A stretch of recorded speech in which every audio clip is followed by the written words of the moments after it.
Seminastika and ICSINTESA Conferences Rules of House. Number 1. Participant must join the Zoom meeting room 15 minutes before the event starts.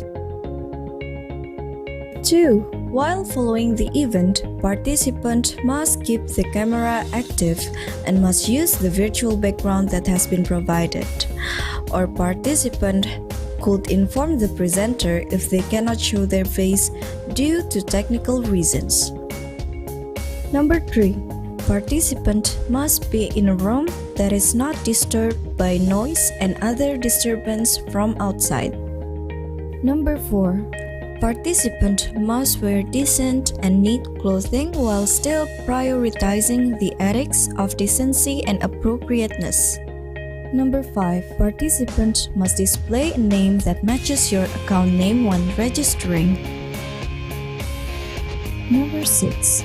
You are required to use the raise hand feature or write it through the chat feature when you ask.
Seminastika and ICSINTESA Conferences Rules of House.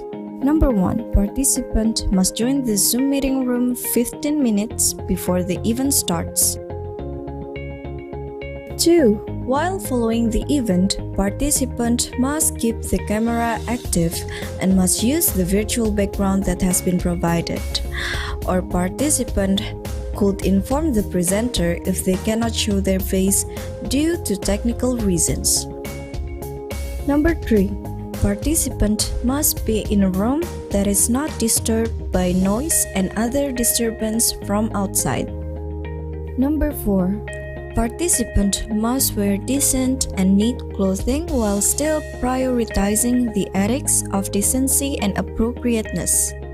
Number 5. Participant must display a name that matches your account name when registering.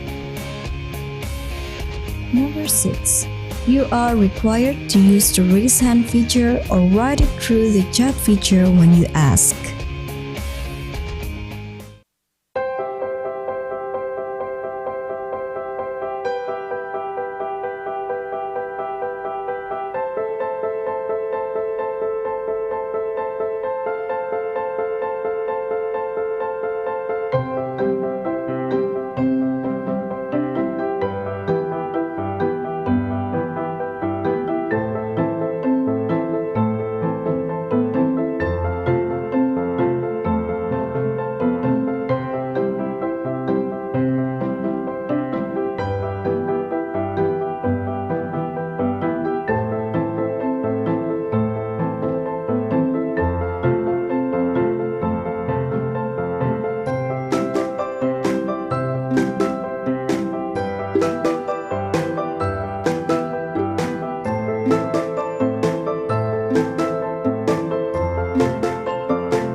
Seminastika and ICSINTESA Conferences Rules of House. Number 1. Participant must join the Zoom meeting room 15 minutes before the event starts. 2. While following the event, participant must keep the camera active and must use the virtual background that has been provided. Or participant could inform the presenter if they cannot show their face due to technical reasons. Number 3. Participant must be in a room that is not disturbed by noise and other disturbance from outside. Number 4. Participant must wear decent and neat clothing while still prioritizing the ethics of decency and appropriateness. Number 5. Participant must display a name that matches your account name when registering. Number 6. You are required to use the raise hand feature or write it through the chat feature when you ask.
Seminastika and ICSINTESA Conferences Rules of House. Number 1. Participant must join the Zoom meeting room 15 minutes before the event starts. 2. While following the event, participant must keep the camera active and must use the virtual background that has been provided. Or participant could inform the presenter if they cannot show their face due to technical reasons. Number 3. Participant must be in a room that is not disturbed by noise and other disturbance from outside. Number 4. Participant must wear decent and neat clothing while still prioritizing the ethics of decency and appropriateness. Number 5. Participant must display a name that matches your account name when registering. Number 6. You are required to use the raise hand feature or write it through the chat feature when you ask.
Seminastika and ICSINTESA Conferences Rules of House.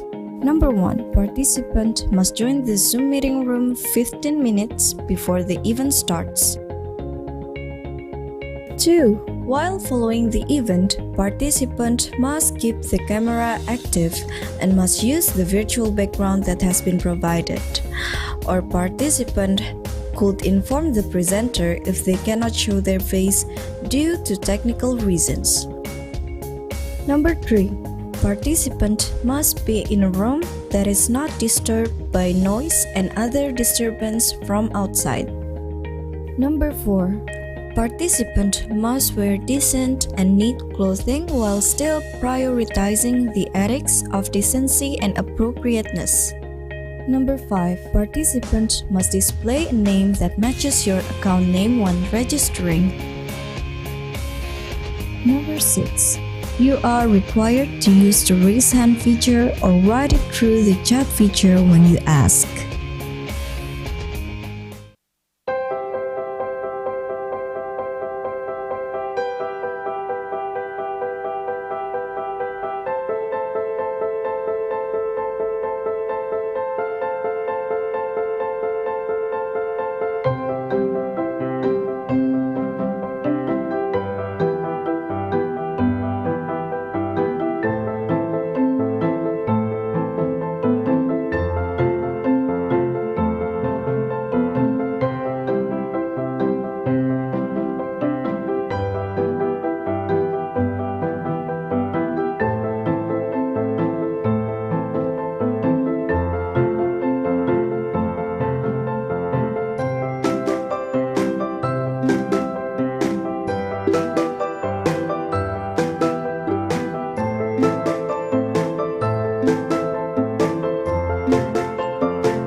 Seminastika and ICSINTESA Conferences Rules of House.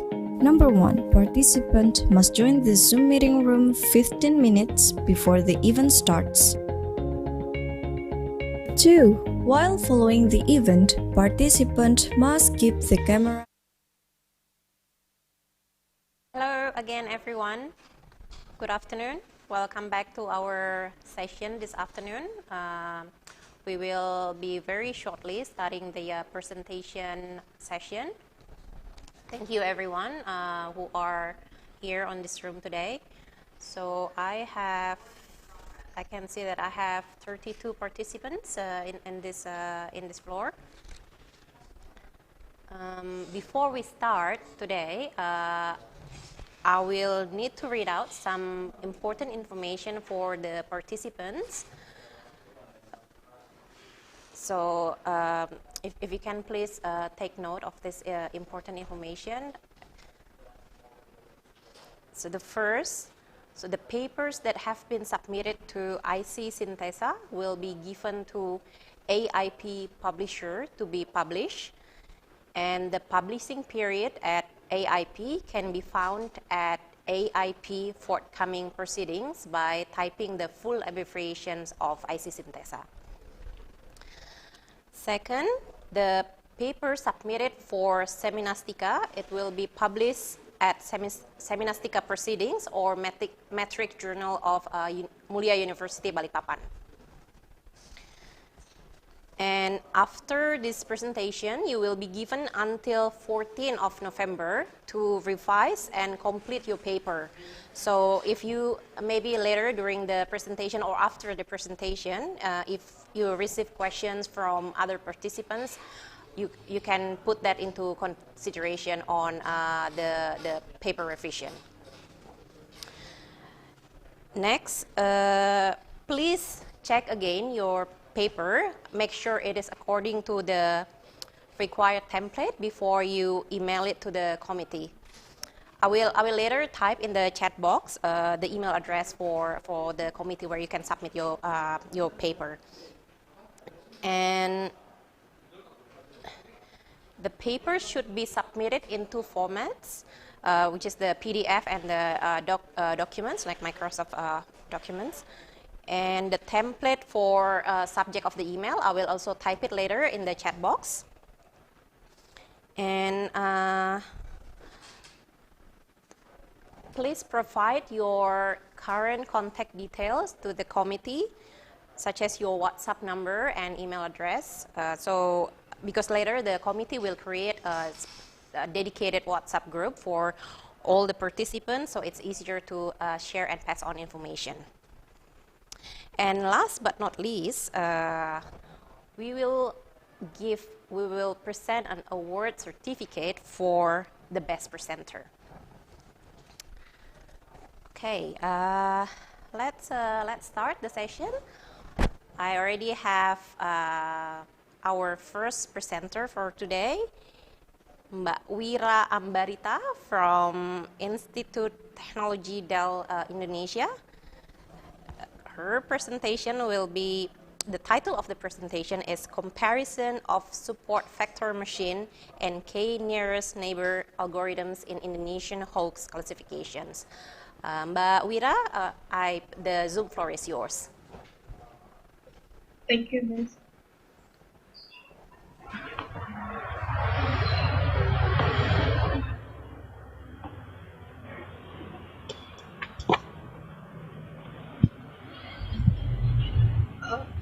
Good afternoon and good evening to all of us. Thank you for the opportunity given to us so that we can participate in this conference. On this occasion, I will present our research journal entitled Comparison Super Vector Machine and K-Nearest Neighbor Algorithm in Hoax Classification Indonesian News with authors Wira Epriana Ambarita, Evan Felix Sinaga, and Mungkinte Buululo. The following authors' biography. First, Inte Kristinawati Buululo as a supervisor in the study. Inte Kristina Buululo is a lecturer in Informatics Study Program, Faculty of Informatics and Electrical Engineering, Institute Teknologi Data. Subject talk are algorithm and data structure, object-oriented programming, introduction to information system, software analysis and design, research interest, algorithm and programming, software development, machine learning, information technology governance, information technology investment management. The next, Wira Epriana Ambarita. I was born on April 22, 1999. I'm a student from Dell Institute of Technology with a bachelor degree of informatics. I graduated on August 2021. I have experience as analyst in several team-based projects using agile methodology. I once did my practical work at PT Talenta Synergy Group in 2020. And the last, Ivan Felix Sinaga was born on May 30, 1999, a student from Dell Institute of Technology with a bachelor degree in informatics. Graduated on August 20, 2021, and have intern experience as a website backend developer at Kota Device in 2020. As for abstract in this journal are as follows. Today, more and more people spread the word and read news from social media. This is because in social media it is easy to spread news or to get news. So overcome this problem, it is necessary to classify the news contained on social media, whether the news is hoax news or fake, because it is important to assess the level of truth of news spread on the social media.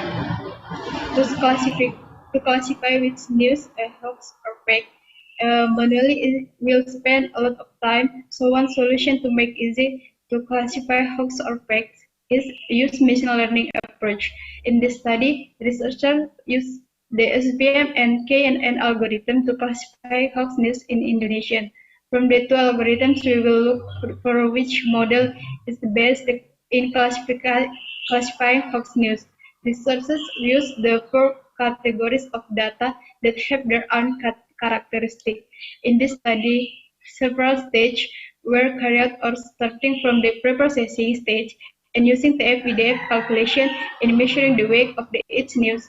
Then the learning process was carried out using the super vector machine and K-nearest neighbor and evaluation of the model by using confusion matrix. Based on the result of the model evaluation, it was found that the classification with the SVM algorithm obtained the higher accuracy value than KNN with accuracy value of 84% and a missed 84% in third data category. The background of this research: in this millennial era, often their daily life is spent interacting online through social media, and more people tend to spread and consume news from social media rather than news media such as newspaper, television, and radio. The spread of fake news is growing rapidly in line with the development of information technology, which allows everyone to post news at will, and social media have proven to be a powerful source for the spread of fake news. From the problem discussed above, it's necessary to research the detection of fake news on social media. This research is important because social media users are faced with a lot of information every day, and it's impossible to judge the credibility of each piece of information to know whether the news is fake or fake. Objectifies obtain the best classification model in classifying fake news or fake based on the comparison of the accuracy of the superfactor machine and k-nearest neighbor algorithm. Expected result, the classification data is based on the classification model of the superfactor machine and k-nearest neighbor algorithm get the best classification model on the result of the comparison of the accuracy of the superfactor machine and k-nearest neighbor. The dataset in the study, there are 4 categories of dataset used because we want to see how the classification is done using the 4 categories. Using of 4 category of data as shown in the slide. We use first category because we want to know how the scraping data taken automatically from the website is used in the classification hoax or fake.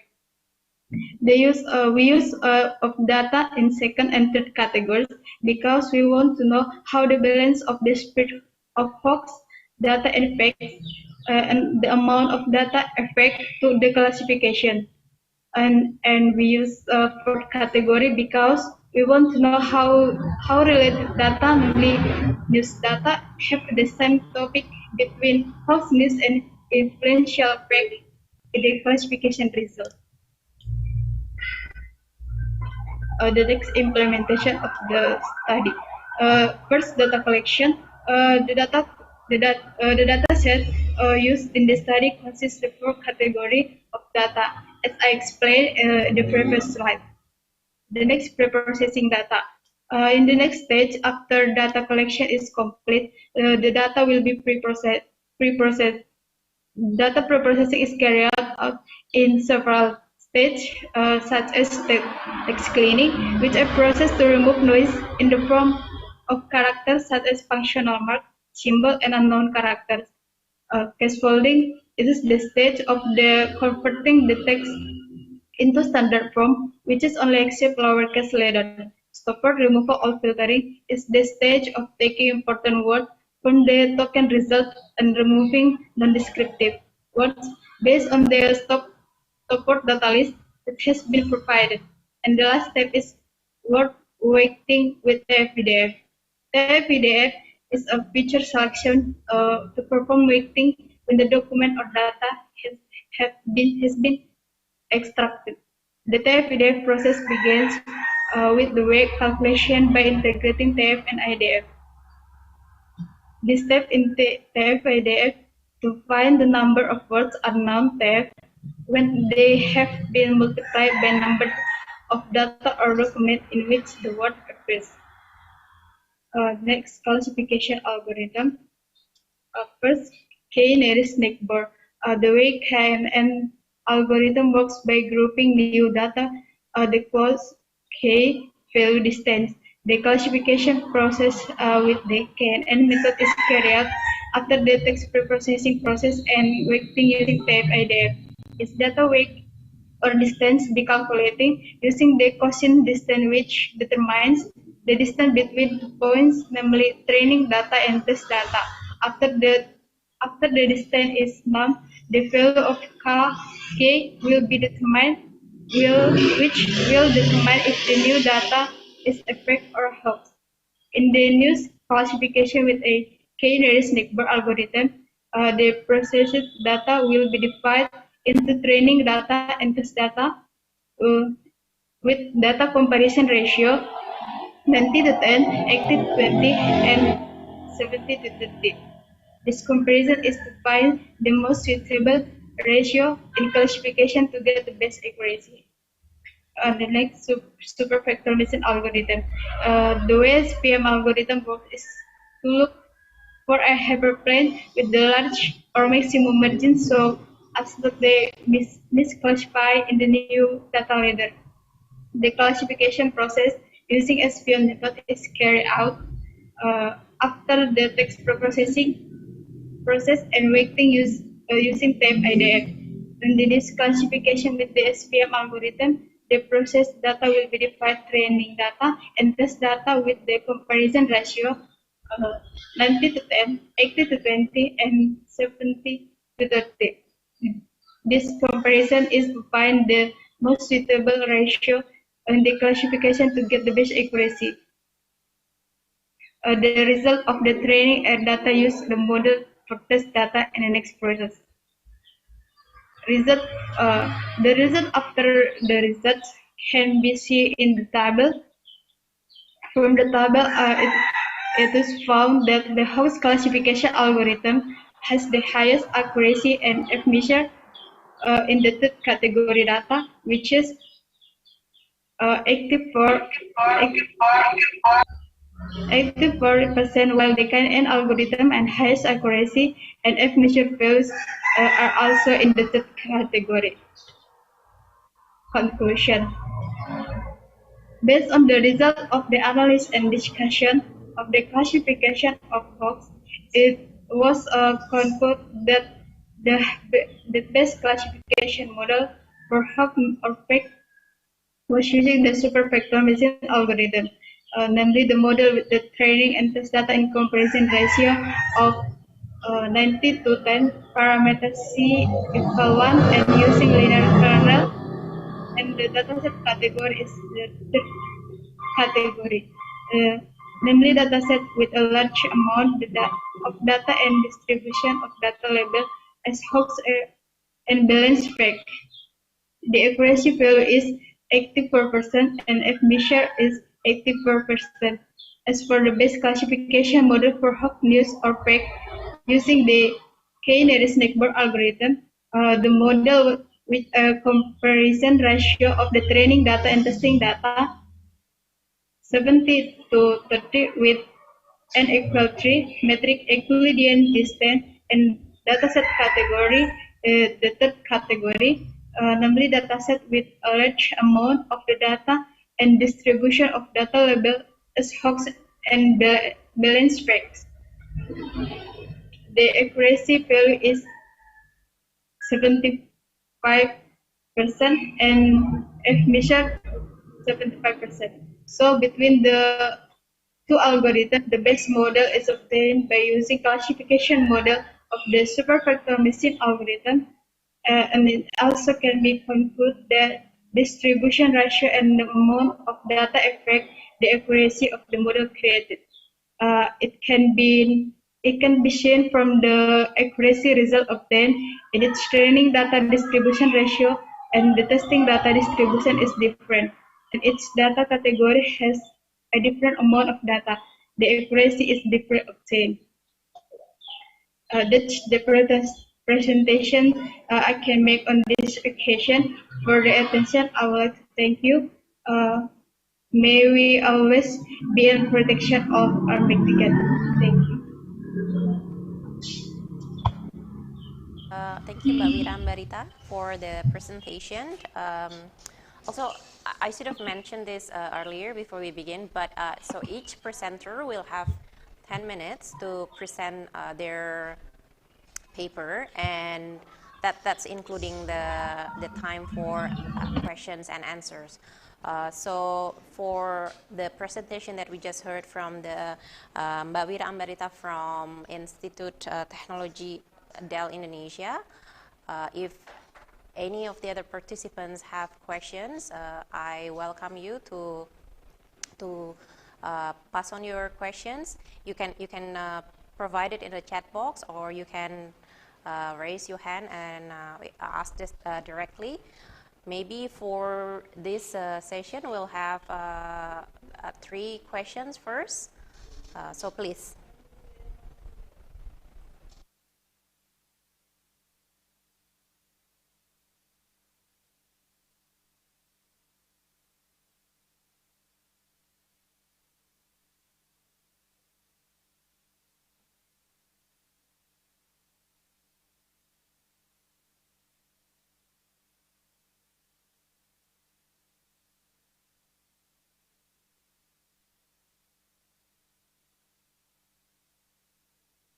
Saudi, how much data for the data set to get 84% accuracy?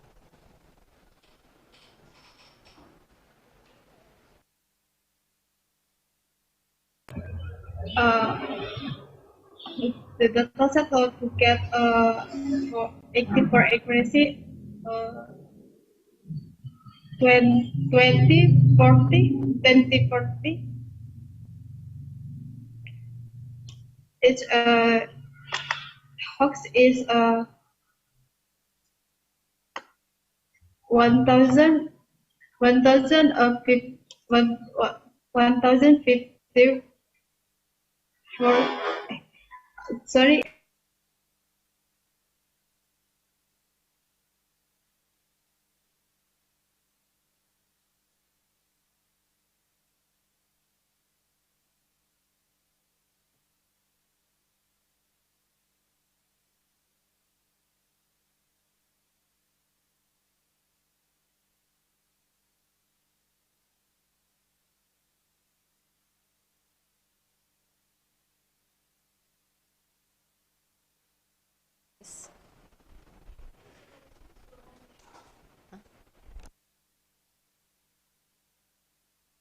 I think you're muted. If you can please unmute yourself.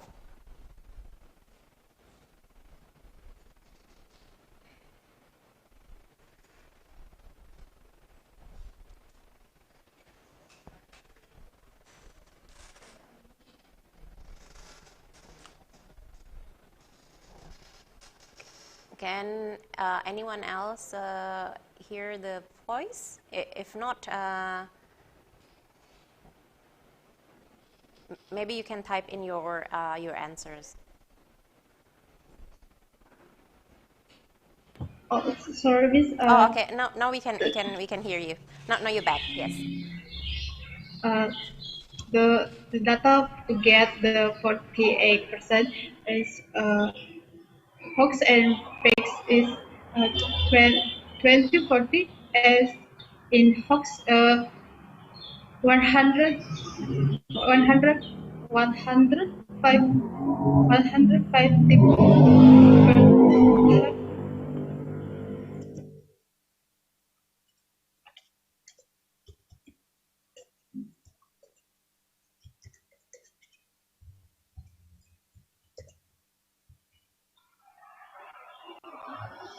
Thank you for the answer. All right. I think if there is no further questions, we will move on to our next presenter. Our next presenter is from Petra Christian University Indonesia by Lily Puspadewi. The title of the presentation is Utilization of the Agora Video Broadcasting Library to Support Remote Live Streaming. Mbak Lily, I give the floor to you.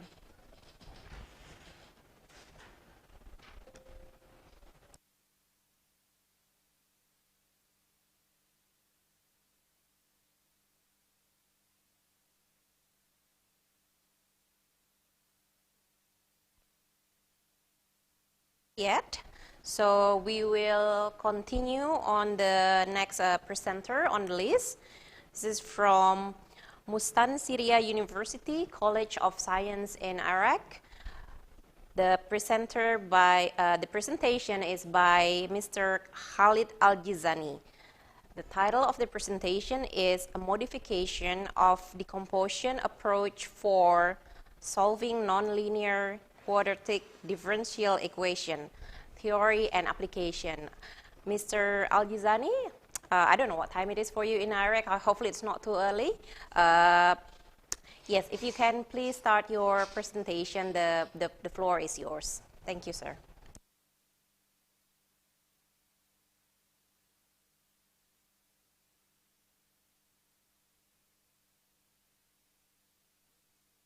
Yes. Assalamualaikum warahmatullahi wabarakatuh.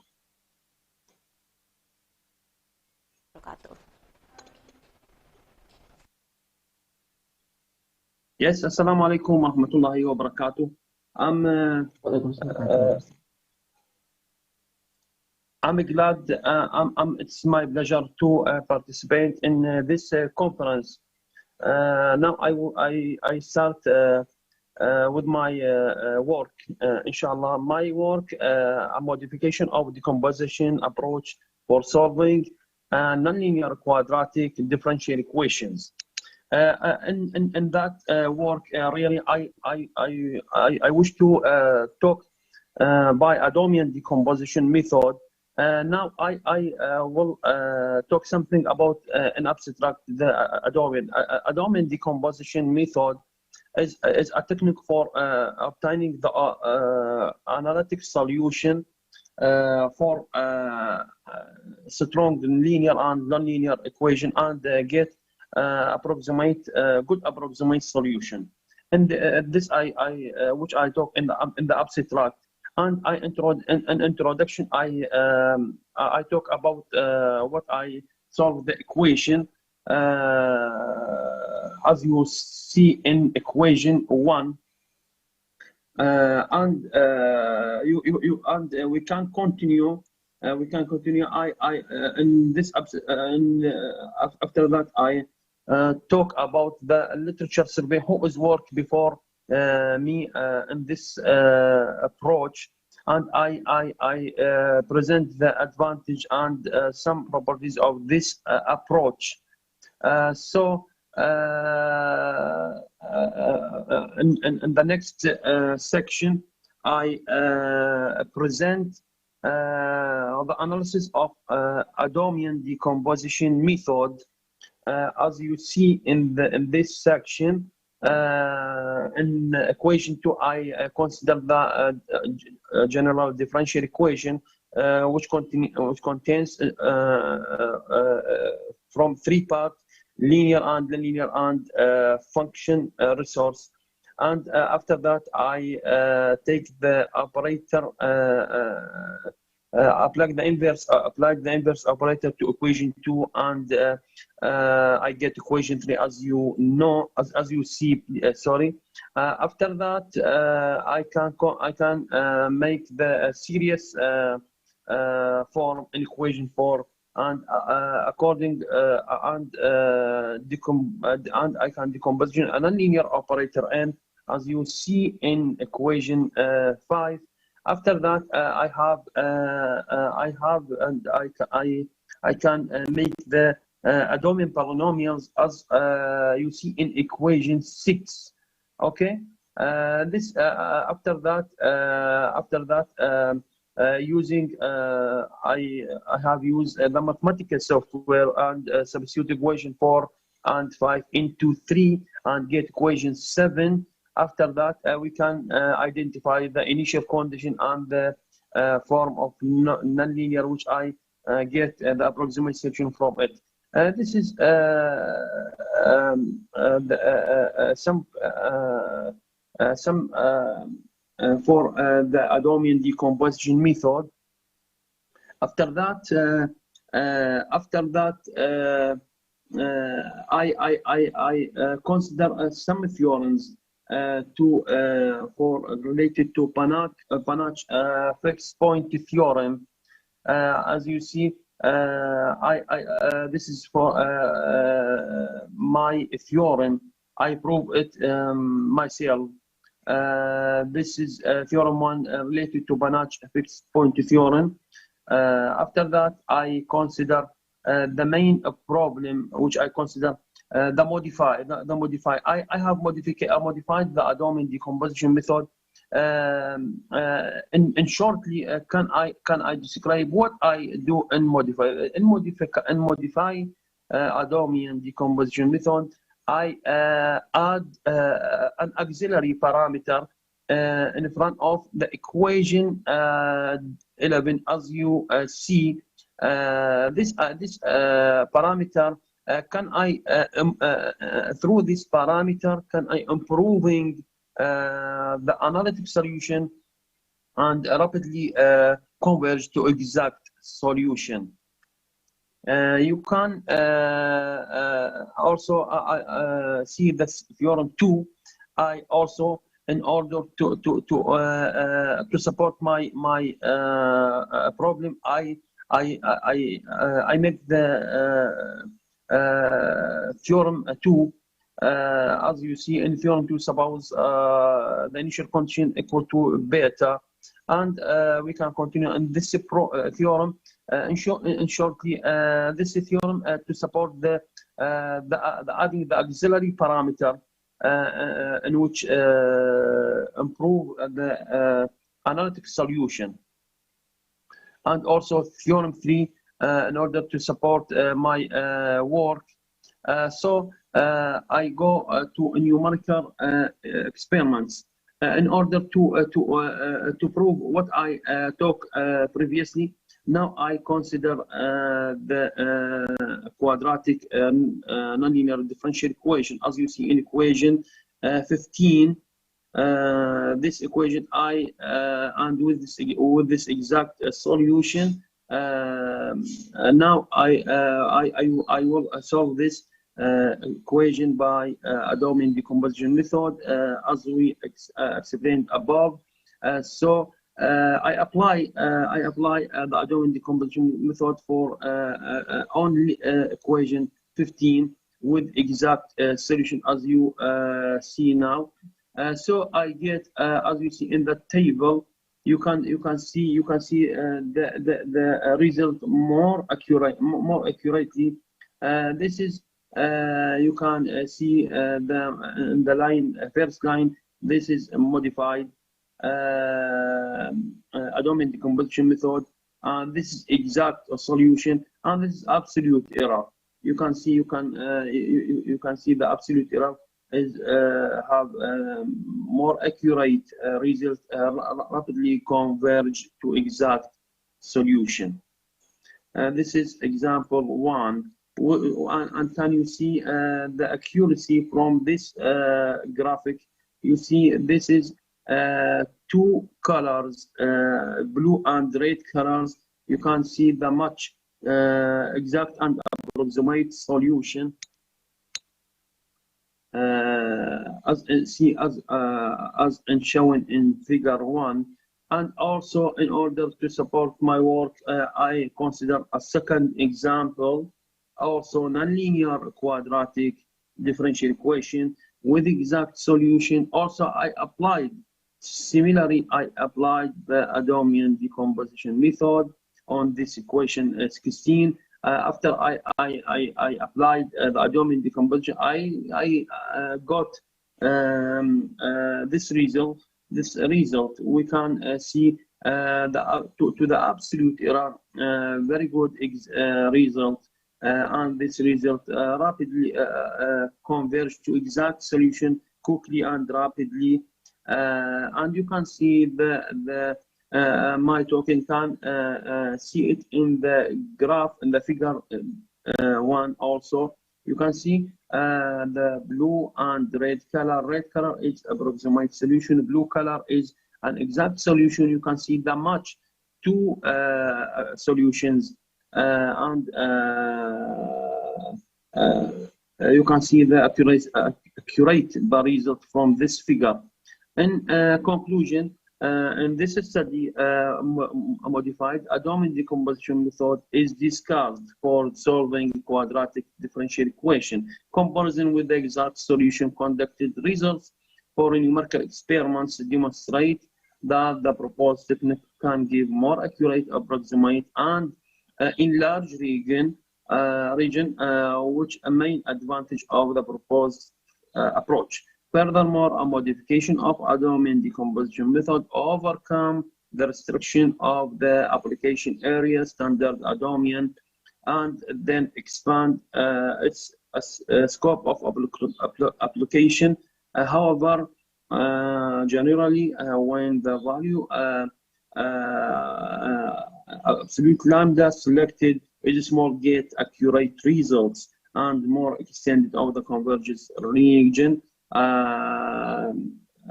Now I finish my work. Thanks a lot for your attention.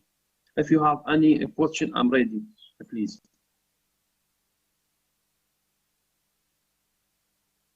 you, Mr. Khalid Al-Jizani, for your presentation.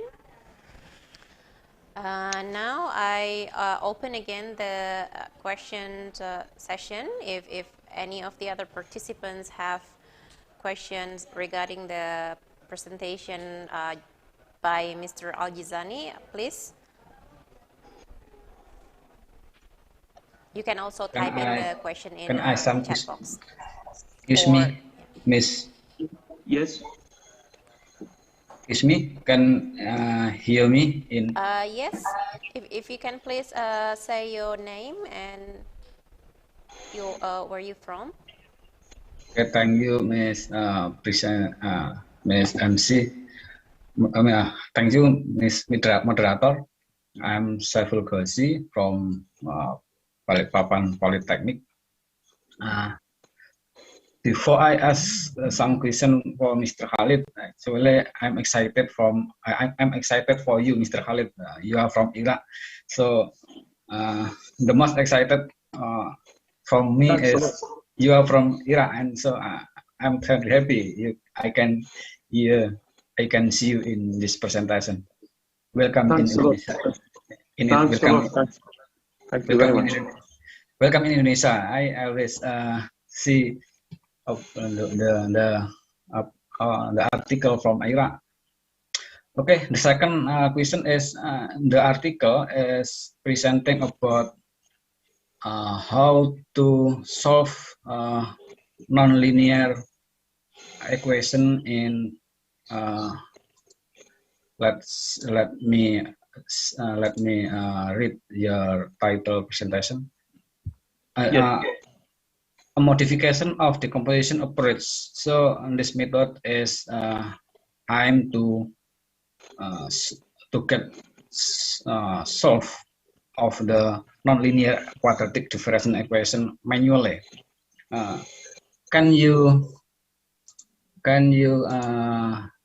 explain to us what kind of software that we can use to solve the what kind of software we can use not by manually to solve this kind of equation.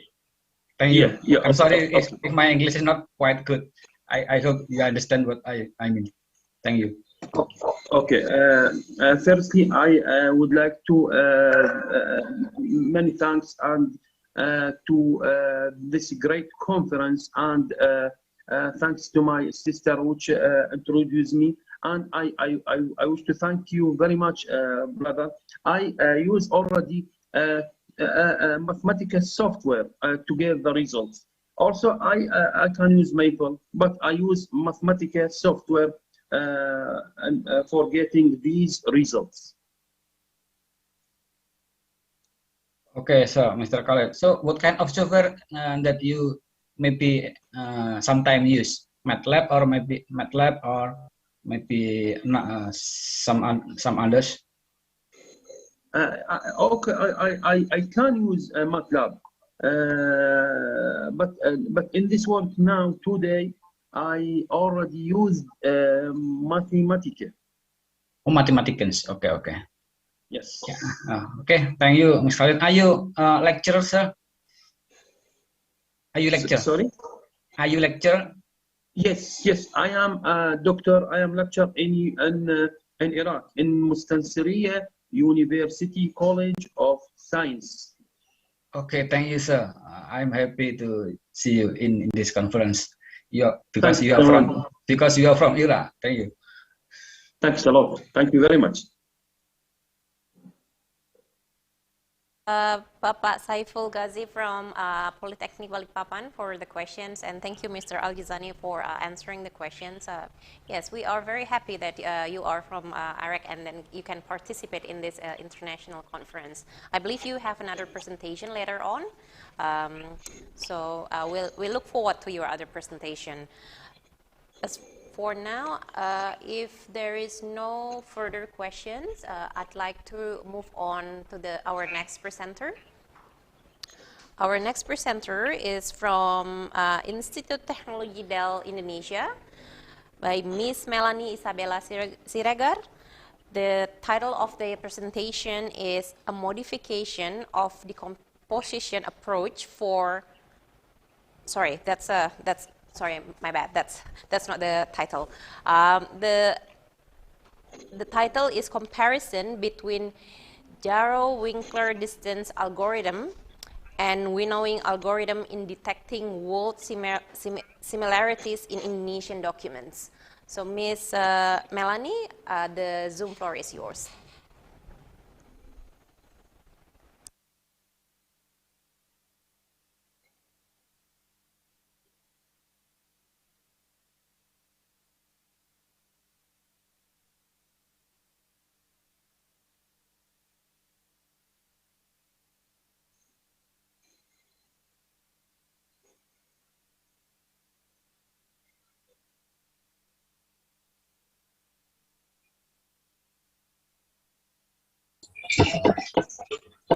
Greetings to all of us. Thank you for the time given to me to present. The title of this final project is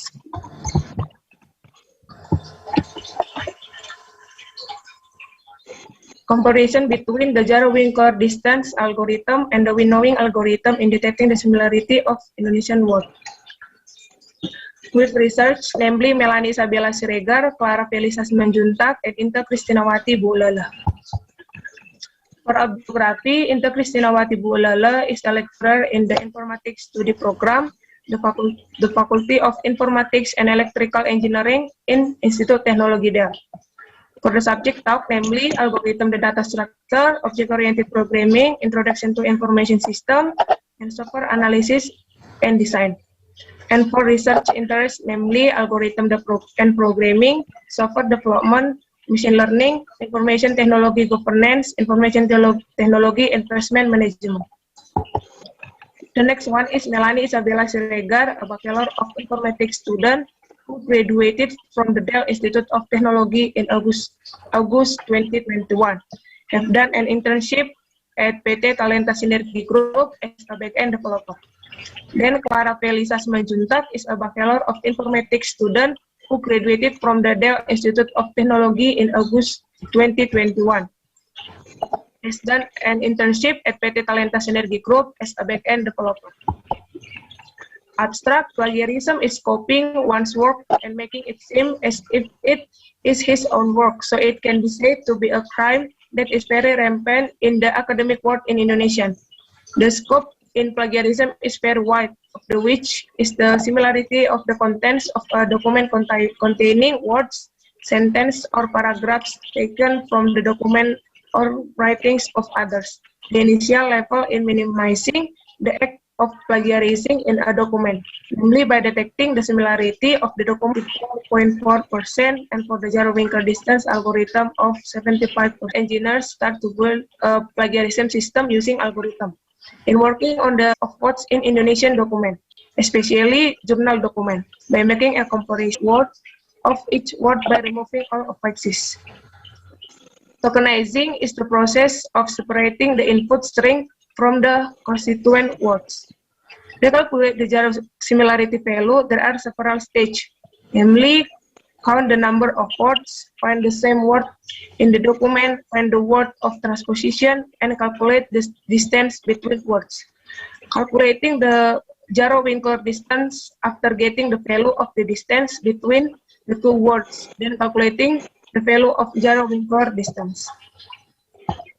For the process on the winnowing algorithm, namely, is almost the same as the Jarrow-Winkler distance algorithm. The div is a process to remove all space in a document. Then, Ngram is a modeling language that uses word prediction using a probabilistic method to predict the next word after observing the previous words. Ngram rolling hash is a method for converting a string from each series of grams from the n-gram process into hash value that serve as a marker for the string. Rolling hash process will produce with the winnowing process. The hash value will be divided into several window value along with grams. And from the winnowing process, it will generate a fingerprint. Then make fingerprint. Winnowing algorithm use fingerprinting method to detect similarities in text. The process used in fingerprinting use a hashing technique with the rolling hash function. And Jacob coefficient to calculate the word equation for after the fingerprinting process using the Jacob coefficient method. After performing calculation on the hash value, will produce the small value called fingerprint. Implementation for preprocessing Jaro-Winkler using several library. Library NLTK. NLTK stand for Natural Language Toolkit, a library for understanding human language and responding accordingly. Library RE, string service, or regular expression operation, common string operation. Library Sastrawi, one of the library that can be used in the Indonesian stemming process is by using the Python literature library. This library is a development of the Sastrawi PHP library, where the library applies the NADIEM and Adriani algorithms. And for the implementation of the Jaro-Winkler algorithm using the floor and cell library. The floor method is used to return the large integer value that is less than or equal to argument. The cell method is used to return to the smallest integer value that is greater than or equal to argument. For the implementation of winnowing algorithm, library Sastrawi, and for the implementation of the winnowing using library stopwords and string. Algorithm root test result. Test results are made to determine whether the simulator made is correct by doing document similarity calculation manually, perform document similarity calculation with the simulator, and comparing manual calculation result with simulator calculation. At this stage, a comparison is made to the percentage result from the manual implementation and the percentage result from the implementation on the simulator. The percentage result from the two algorithms are said to be correct if the result of the manual implementation are the same as the result obtained with the simulator implementation. The data category used in this study are the data in document 1 and document 2 do not have the same word. The data in document 1 and document 2 have some of the same word, and the data on document 1 and document 2 have all the same word.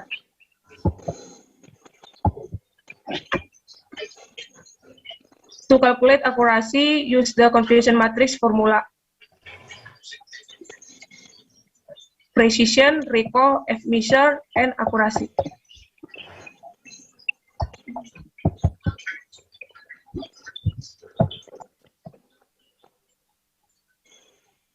The result of the accuracy of the Jaro-Winkler algorithm can be seen in the table.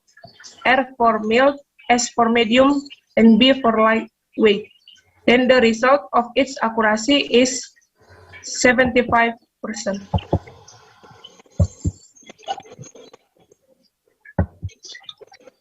The result of the accuracy of the winnowing algorithm can be seen in the table, and the accuracy from winnowing algorithm is 93%. Based on the result of the analysis and discussion carried out, the conclusion of this project are as follows. The accuracy result obtained from the Jaro-Winkler distance algorithm are 75%, and winnowing algorithm is 93%. Jaro-Winkler distance algorithm and winnowing algorithm have the same times complexity, O and 2. The best algorithm in detecting the similarity of words in a document is the winnowing algorithm. That's my presentation. If there are words that are wrong, I apologize. Thank you. Thank you, Ms. Melanie Isabella Siregar, for your presentation. I now open the floor again for questions from other participants on this floor. If you have questions, please do so. Yes. Please, can I ask my sister? Yes, please. Yes. Yes, please, my sister, can I know, may I know what is the importantly and mainly high contribution in your work? What is the high contribution in your work which different from other work in the same field, please?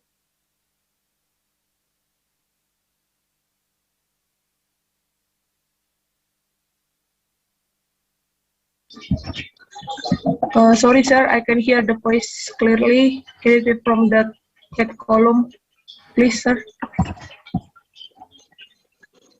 I ask about high contribution or what exactly in shortly words, what is the high contribution or mainly contribution in your work?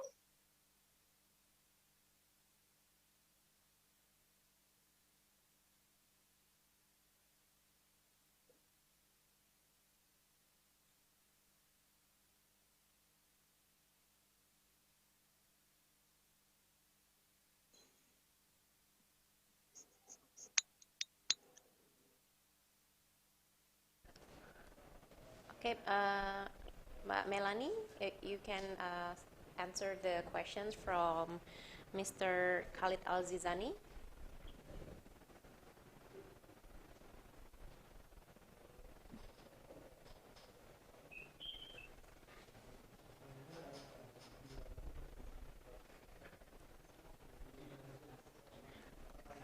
I think the questions, I could not actually hear it clearly, but I think it was the contribution of, sorry, Yes, what was correctly. it again? Yeah, the contribution to the work that that you are doing on this this project.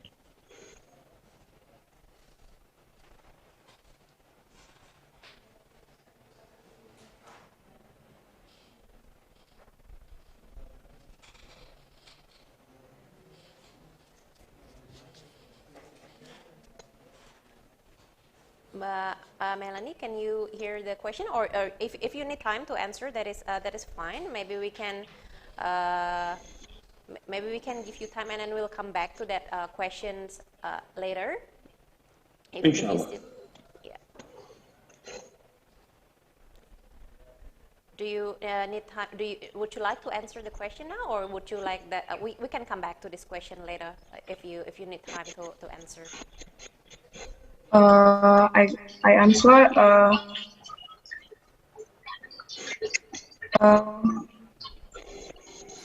Different. No one has done research to compare these two algorithms. So we research to compare algorithm, the winnowing algorithm, Jaro-Winkler algorithm. Yeah, I see, and I know what is the talking in your job. Firstly, thanks a lot. This is good job and nice job. But I saw before like this job. So can you explain to me what is the in shortly words, what is the mainly contribution in your work, which different from the other work? Because I saw and previously like this work, like this your work. So what is the newly, what is the novelty in your work? Can you share to can you point to some contribution, a new contribution, please?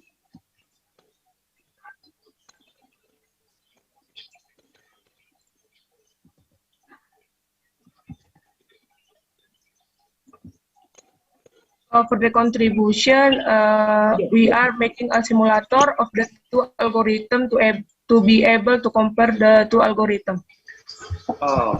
Okay. This is mainly contribution, compare algorithm.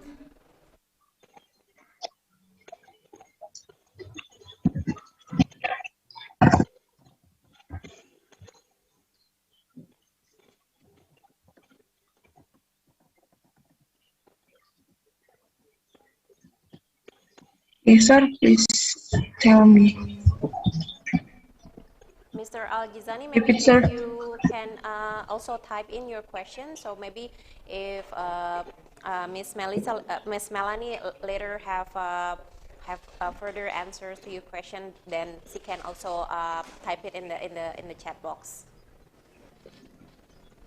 Okay. Later. Okay. Thank you, Elizabeth. Okay. Yeah.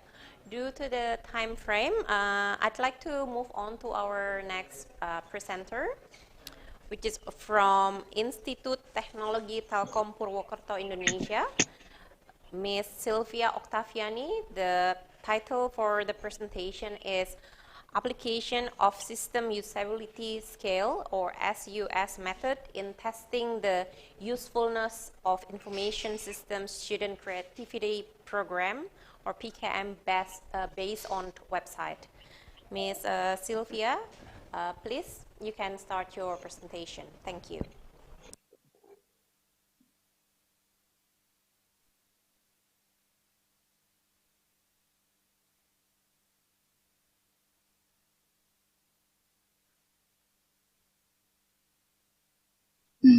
Okay. Assalamualaikum warahmatullahi wabarakatuh. Thank you for the time and opportunity. My name is Sylvia Octaviani from Telkom Institute of Technology Purwokerto. Allow me to present my paper regarding application of system usability scale method in testing the usefulness of information system student creativity program based on website. The agenda to be discussed are the first abstract, the second description, the third conclusion, and the fourth appendix. This is my short biography. I just graduated a few months ago at Telkom Institute of Technology Purwokerto with an information system study program. And the first discussion, abstract. One of the significant indicators in the education field is having a good experience from outside the campus. The student experience is reflected in three main factors: thoughts, feelings, and skill. Studying creativity programs is a form of the implementation of the threefold mission of higher education, Tridharma Perguruan Tinggi. PKM has an effort to grow, accommodate, and release student creative and innovative ideas. The use of information technology, that is said to be a supporting factor in running business process, can improve effective and efficient performance, one of which is the use of computerized website in PKM activities at Telkom Institute of Technology Purwokerto. The use of a website that is new still needs a lot of development. There are still some functions that have not run as they should be, such as the assessment process on the website that is still semi-manual. And based on these problems, so that the website can run optimally, it is necessary to evaluate the feasibility of the PKM system used by end user at Telkom Institute of Technology Purwokerto. The test was conducted using the system usability scale method consisting of 10 statement items in the form of questionnaires with the main focus on measuring the feasibility level of the website involving respondent as end user. The results show that the validity test is said to be valid. Meanwhile, the reliability test is said to be reliable with a score of 63308. These results can be category OK with grade scale D.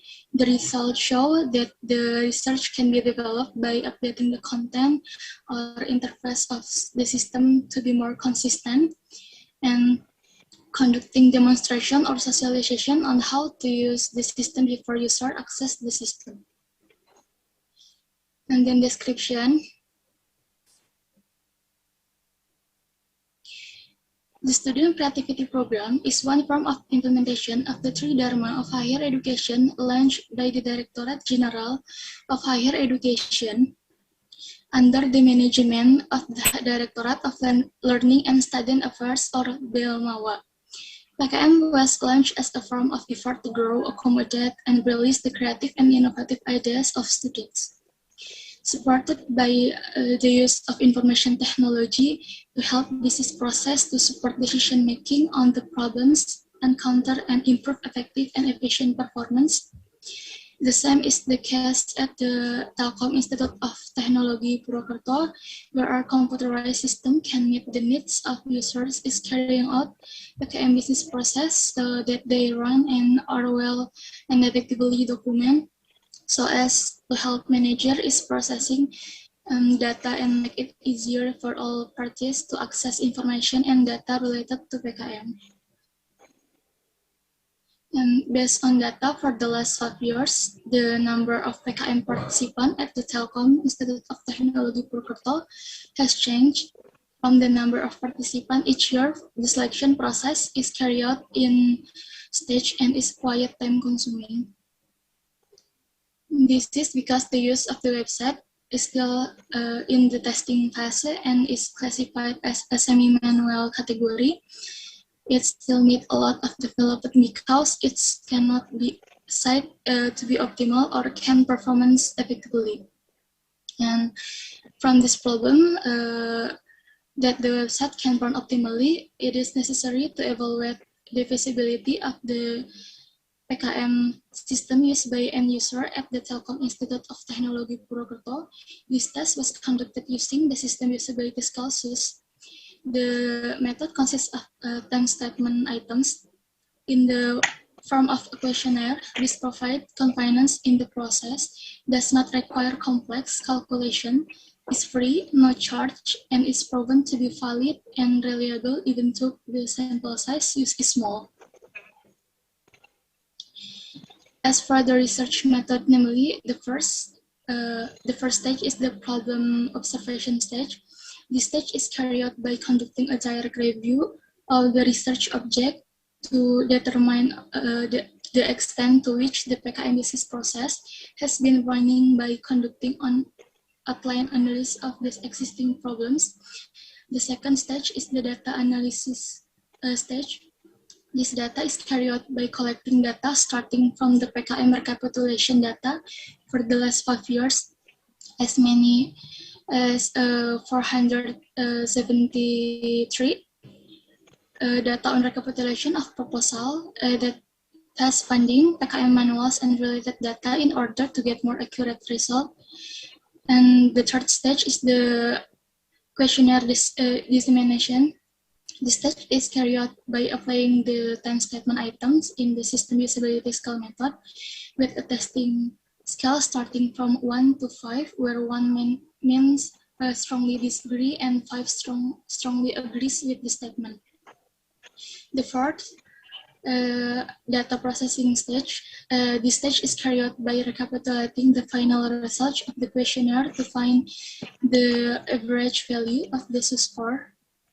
Then testing the validity of the data used in person to determine the validity of the website used by testing the linear relationship correlation between the two datasets, and testing the reliability using Cronbach alpha to find out the extent to which the website is said to be reliable with a standard bigger 0.7.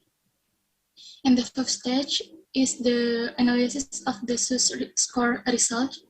This stage is the final stage in research conducted by measuring the level of assessment results that have been carried out previously by classifying them into several categories of acceptability, grade scale, and adjective rating. This is a 10 statement item from the SUS method. And based on the result of distributing questionnaire that have been carried out through social media to student, reviewer, and admin, the questionnaire was conducted online.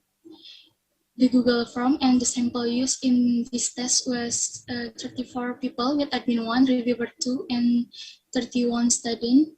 Calculate from the average number of registrants in the last 1 year, with the result showing an average score of 63308 as can be seen in the table.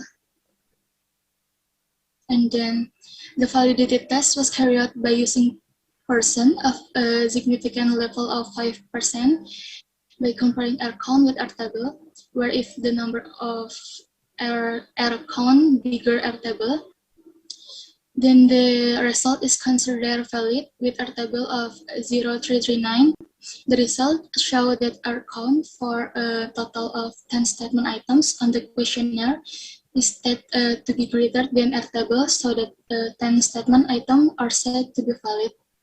And the reliability test using Cronbach alpha is considered reliable if the resulting value is greater than 0.7. The results show that the Cronbach alpha value for the 10 questionnaire statement items is 0.739. This is said to be reliable because the results are bigger than 0.7, so the questionnaire is considered reliable. And the average respondent assessment results are 63308 with the provisions of the analysis of the final score as shown in the following figure, where the acceptability range results are included in the marginal high category with a score of 63308. Then the grade scale results are included in the grade scale D category with a total score of 63308, which shows the value is still below the average, and the result of the score obtained from this study is 63308, so that the adjective range is in the OK category. This condition can be caused by difference in viewpoints in the assessment process that has been carried out. However, in general, the result of respondent assessment of the PKM website can be said to be good, and the data is utilized by users. This can be seen during the previous validity and reliability test. And then conclusion. Student creativity programs website test results with this method of 63308 show that the validity test is valid because there are error count value bigger R table. Meanwhile, the reliability test is reliable because Cronbach alpha value is 0.739 bigger than 0.7. The results are still not fully usable, and in the category of OK with grade scale D, it shows that this study can be developed by updating the content or interface of the system to be more consistent, and conducting demonstration or socialization on how to use the system before user access the system. And the last appendix. These are some appendix during journaling. I think for your presentation. And now we open the floor for Ms. Sylvia's presentations. I open the floor for you.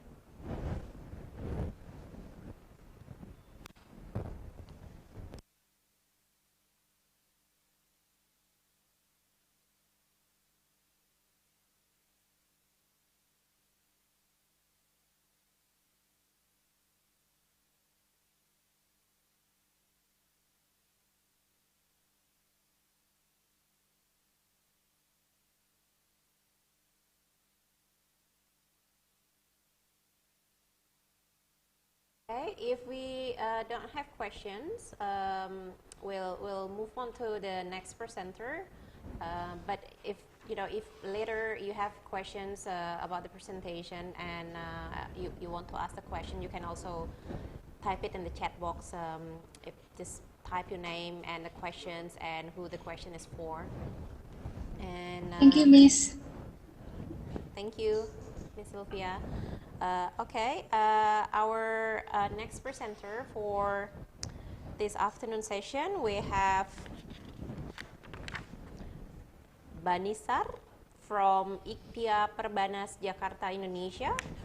The title of the presentation is Develop of Web-Based Internship Information System. Banisar, please, you can start your presentation. The floor is yours.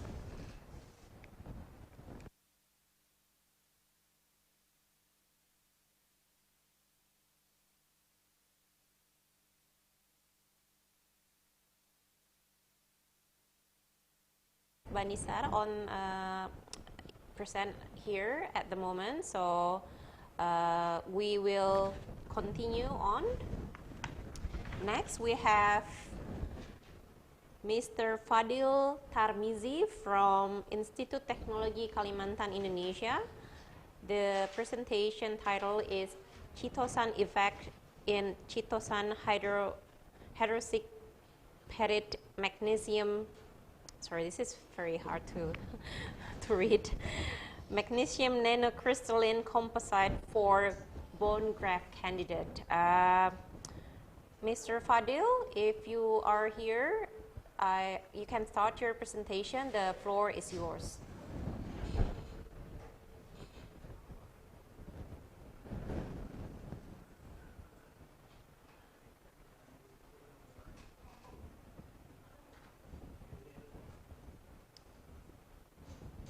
Do we have Mr. Fadil here? Okay. All right.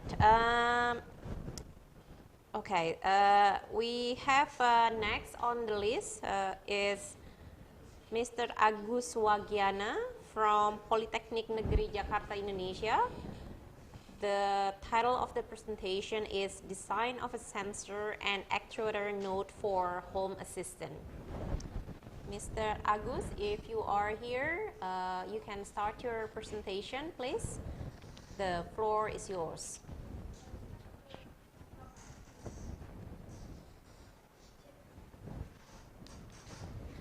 Okay, we do not have Mr. Agus here, so we'll continue on. Next, we have Mr. Sahid Anjum from University Technology Brunei Darussalam. The title of the presentation is Employee Monitoring, Productivity, Privacy, and Harassment, Auditing Technology Training, and Adoption in Public Administration. Mr. Sahid, if you are here, I welcome you to do your presentation. Please, the floor is yours. We also don't have Mr. Sahid Anjum yet, so we will move on to the next one, also from University Technology Brunei, from Brunei Darussalam. The title of the presentation is COVID-19 ASEAN Governments SME Digital Training Support, a Review and Analysis of Investment by Brunei's SMEs. Sorry, that was also from Mr. Sahid Anjum, which is not here yet. So we will move on to the next one on the list. Oki Barus from Universitas Pelita Harapan, Indonesia.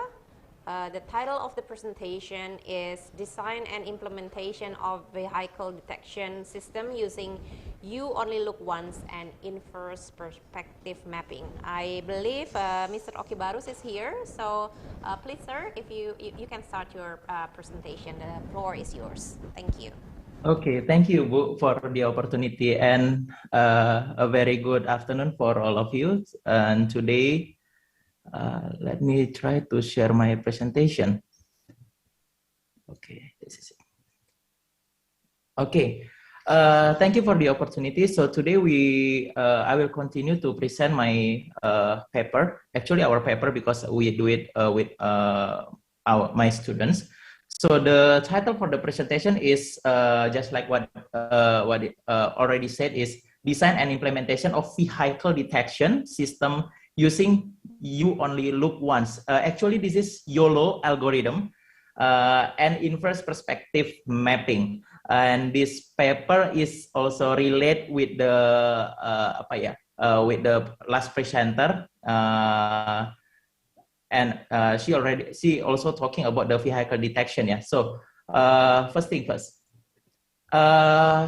What's the problem? The problem is the background of this research is the highest accident rate due to human error. This is we can see the picture in the left side. We can see 61% the human error become one of the cause of the accident Yeah. Based on the infographic to the left, every hour on the average 3 people are involved in a traffic accident in Indonesia. this number increase every year along with the increase of the number of vehicles. So what is the solution? The solution is the self-driving car itself. Okay, we try to implement the AI, artificial intelligence, to lower the accident rates. One of the other benefit of using AI is that it is able to operate at an error rate well below humans and will better precision. So we try to create the self-autonomous car, but this paper will focus only in how to measure the distance between car. Okay, this paper will focus on the object detection and also the distance information for distance estimation. Okay, distance estimation. So we can predict what is object in front of our car, and we can also detect the vehicles also, and also predict the estimate. How we do it? We do it with the YOLO. Okay. YOLO is not you only live once, but you only look once. Actually, this is the algorithm in order to the localization and classification process to be done on one-time pass. YOLO assumes the object detection as a regression method. YOLO is a popular due to its relative high accuracy rate and can be operated in real time. It takes 30 FPS. And how it works? Nah, to make it simple, it works with the matrix. Okay, matrix N and N. Okay, in 3 scales. So the camera will mapping the object and make sure what is the object. Okay. Nah, more about the YOLO. Someone say it is a state of the art. Okay. It is end-to-end network, no more than 2-stage detectors and 3 scales prediction, small, medium, and large object, and classify using regression. Okay. And also they have a strong backbone network with darknet 53. How YOLO can detect the object? Okay, so we can see the picture. This is the normal perspective, right? In the left image. So what this algorithm do is doing the inverse perspective mapping. So you can see after the inverse perspective mapping, the object will transform into this object. Okay, and then we can do calculate the matrix calculation over here. And then how about the distance estimation? For the distance estimation, it's not new things actually. We already know when we scan by using smartphone, maybe this is also have the distance estimation. Okay, so I use this matrix mapping to do the distance estimation. Okay, so that after this we can do the measurement with comparison. Okay, and then where I can calculate this, yeah. So I use the Google Collaboratory for running this algorithm. So that why I use the Google Collaboratory? Because of the speed, right? When we use the Google Collaboratory, the speed is more faster than maybe we can maybe then we use the computer. Okay, so the preparation stage, I make it 3 steps. First is build model and do some calibration, and then pre-process image. Okay, for the IPM calibration, this is the first step. So again, based on the calibration tool of a newspaper, unfolded 2 pages with the final dimension. This is we create the newspaper, right? Just one rectangle so that I can start to do the calibration. Okay, and then after this I do the image resizing and also the normalizing. The image must be resized and first made into a tensor representation in which the tensor has the dimension of 416 in width and 416 in height and 3 in depth. The tensor then normalized dividing all elements by the value 255 by scalar. And also after this we can do the detection stage. Detection stage, it means the we can predict what object in front of us. How is it works? It works by the YOLO algorithm, just like I said before, so that it will detect the object in front of the camera, and then do some mapping by confidence score. Okay, and then the final stage, we can do the IPM transformation and also distance estimation using ratio, and also drawing again the result. Okay, so this is the inverse perspective map with the original map with indicators. This is, we can see the rectangle indicator. Okay, look at the world through bird eye. Bird eye, it is one of perspective, right? And also look at the world through bird eye. The length of the newspaper unfolded 2 pages is 0.81 meter. By executing IPM transformation in advocance, the meter pixel value obtained as just now this number. Okay, so this is the drawing result. Okay, so the system can detect the measurement. How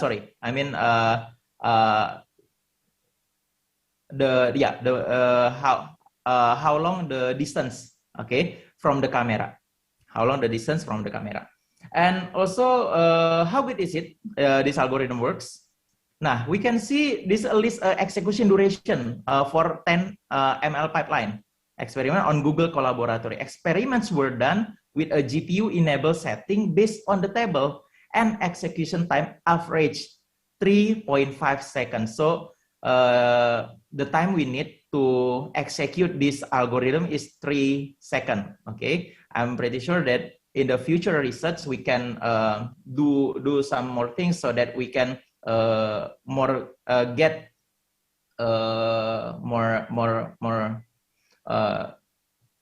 we can get best result for this experiment. So for the distance estimation, based on the experiment table and estimated distance deviation average, approximately 0.420 meters is obtained. In other words, estimated distance by the system can be larger or smaller than 0.422 meter from the actual distances. So how about the video processing performance? For the video processing performance, we can see in this table, the execution duration by the system is relatively slow compared with the supposed performance of YOLO. Normally more than 30 FPS. Okay, if YOLO algorithm is implemented on the video dataset. So maybe that's it for the presentation. And what's next? What can be improved?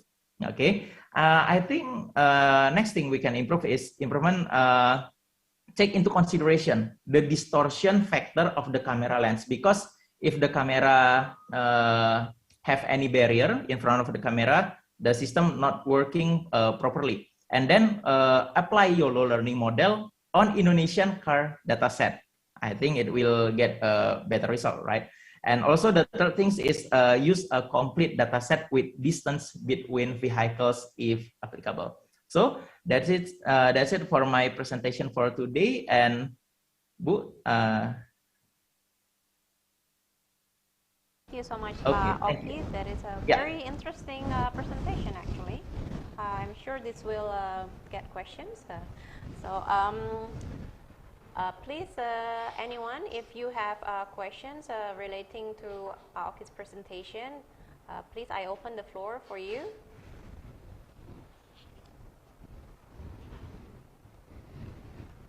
We have one question already. Let me just check. Okay, I already read it. Okay. Hi, Pak Benjamin. I have question regards your works. May I answer it? Okay. Anyone else have questions? Please just type in the chat Okay, box while Pak Oki will answer this first question.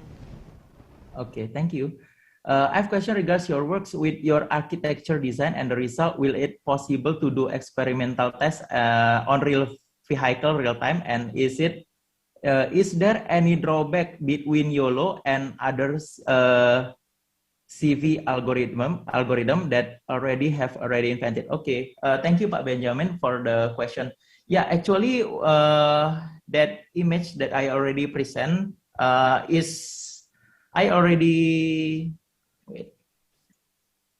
we already do with a real image gitu, but we only using SLR camera, single lens reflex camera. So it is a professional camera, and that's why I present about the number of FPS. So for the question, will it possible to do experimental test on real vehicle real time? Maybe in the next research we will be implemented. Yeah. And is there any drawback between YOLO and other CV algorithm? For this time, I think YOLO is the best. Actually, I already do some research with the other algorithm, but I think YOLO is the best algorithm for solving this problem for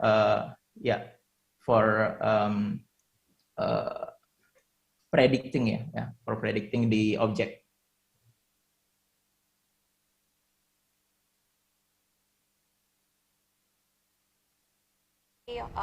Pak Benjamin, hopefully that answers your questions. I give time for anyone else if they have questions.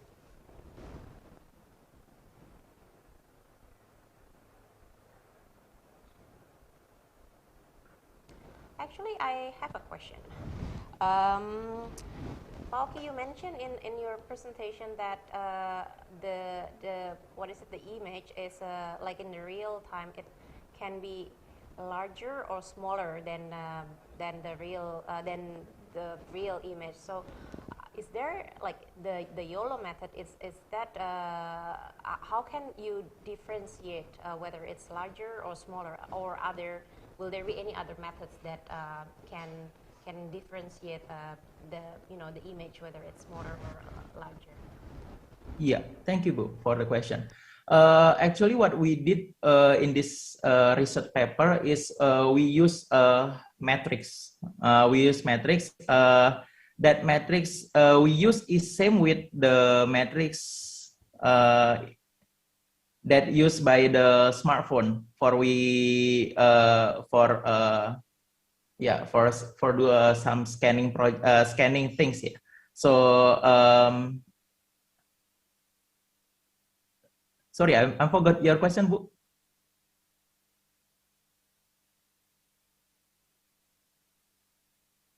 About the image, it will be like either larger or smaller. Like actually, the real image, it could be larger or smaller. So I was just curious how maybe in the next research. So how are you going to differentiate? Like how you can tell the difference? Yeah. Maybe we can use the when you use YOLO algorithm, it is also have the distance estimation. So the picture that we see in front of us will transform into some kind of like object like this. Will transform into these things, so that after this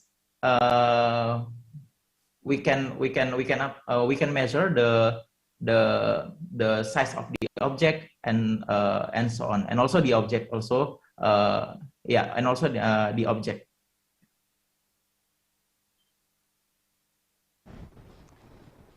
Okay, if there is no further questions, I'd like to move on to the next presentation, which is from Mr. Khalid Al-Gizani, again from Mustan Syria University College of Science, Iraq. Mr. Al-Gizani, if you are here, I welcome you to do your second presentation for today. Please.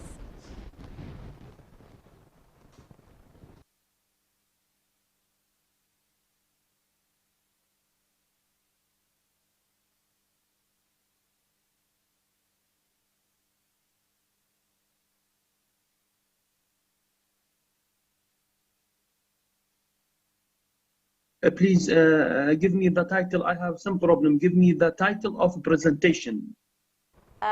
No, that is fine. We can do the other presentation first, and then we'll come back to you after this one, if that's okay. Yes, yes. Yeah. Okay. Yes, yes. Okay. All right.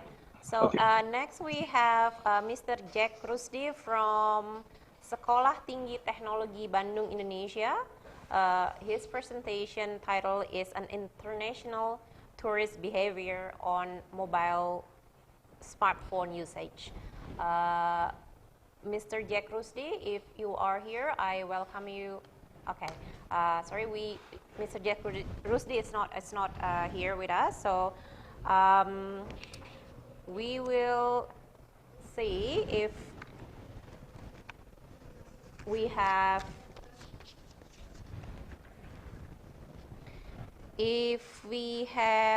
Miss Lily Puspadewi here to do her presentation from Petra Christian University, Indonesia.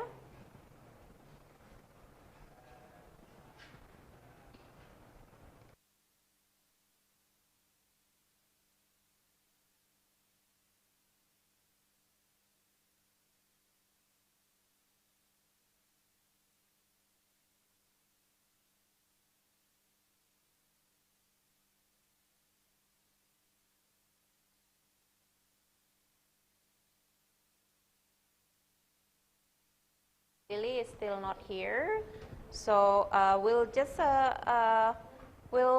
take a break for 5 minutes. If you have any questions about earlier presentations from the participants today, please feel free to share your questions in the chat box while we're waiting for Mr. Al-Gizani to be ready with his presentation. Thank you.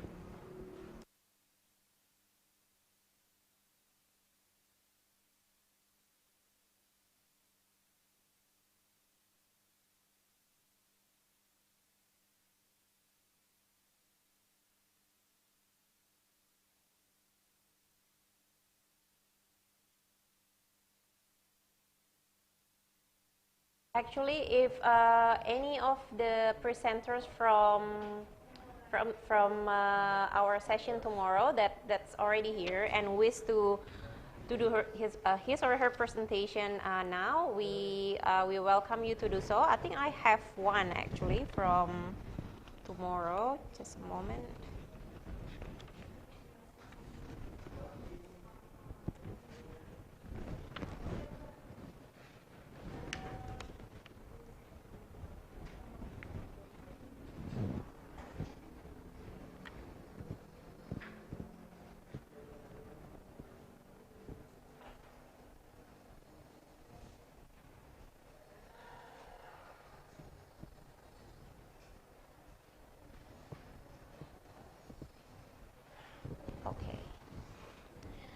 Okay, Mr. Harry Puspo, if you are here, would you like to do your presentation today? Yes, it's me, Harry Puspo Nugroho.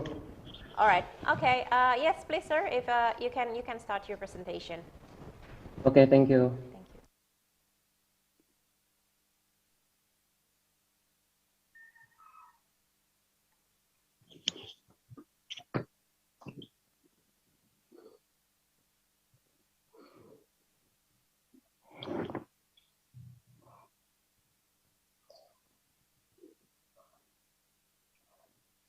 Assalamualaikum warahmatullahi wabarakatuh. Thank you, Miss. Today I presentation title predict the victory of the Free Fire Esport Master League tournament using knife bias. Before, my name is Heru Pusponugroho. I live in Balikpapan, East Kalimantan, 28 December 1995. Email kimretofire@gmail.com. My profession is a student at University Yogyakarta. Esport is one of the largest gaming sport in the world. Gaming has begun to penetrate Indonesia along with the number of the matches being held nationally and internationally through social media accounts. Games that are now starting to be played are Mobile Legends, PUBG, League of Legends, and Garena Free Fire. Free Fire began to be held in 2020 through the Free Fire Master League tournament, which was followed by 18 clubs, and the tournament format of the 18 clubs was divided into 3 groups filed by 6 clubs. The tournament will go through 2 matches phases, namely the regular season phase and the playoff phase. The problem, the researcher will collect data via social media Instagram through the Free Fire tournament for the 2021 season using knife bias. Researchers use the method because method is very easy in determining the data to find the highest and lowest values. The values that the researchers took is the playoff standings of the team that have passed taken from the 12 teams that managed to get booyah at the highest number of kills. The purpose of the writing is to make it easier to get a dataset and produce accurate and fast data. Knife bias method problems with the knife bias model can be described as follows. If given a data sets methods xi, where each sample is methods consists of the data variables represented by M futures, and the target variables are categorical data. The knife bias model is a model for predicting new data categories. Is the methods XSEMS using the conditional independence probability, which is formulated with the following equations. Where P factor or posterior is the probability of the category. If the data variable are of the likelihood of the data attribute, if it is known as the P or prior data category, is the probability of the category before processing the data, and it's called the marginal probability. The knife bias model have 2 assumptions, namely, first, in each data class or category, its data input attribute is statistically independent of each other. Second, P methods of each feature G at data L have a certain distribution adjusted to the data attribute. The distributions commonly used are Gaussian normal, multinomial, or Bernoulli distribution. For example, the Bernoulli distribution is used if the feature is binary data. The multinomial distribution is used if the data is multi-category, and the Gaussian distribution is used if the data is continuous. According to the distribution used, there are 3 variants of the knife bias classification model, namely the knife bias model for binary feature, discrete feature, and continuous feature. In description, after the research to the 12th team, they will be divided into 3 parts, namely high, medium, and low score. The high value the researcher took from rank 1 to 5 because it got the highest total points, while the medium value was taken at position 6, top 9, and finally, the lowest score was taken at position 10, 11, and 12, because it's got the lowest scores. I used the data Free Fire in 2021 tournament. This is the methods in the knife bias in medium class, in the low class, and the value attribute class team high, class team medium, and then the class team low, class based on the place and attribute probability value. Conclusion, based on the result of data calculations using the knife bias method, it can be concluded that GGWP ID-SPORT gets the high class with a value of 0.2352, while the medium class is obtained by eForce Esports with a value of 0.2375, and the low score the researcher takes the few points.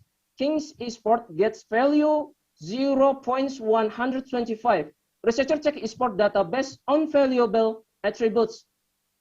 Researchers also get the place and attribute probability value where the probability is obtained with a value of 0.625, and the other get low results. This proves that the knife bias method is very easy in searching for esport Free Fire standing data even though the data is not optimized is obtained by GGWP ID Esports Club. Thank you. Assalamualaikum warahmatullahi wabarakatuh.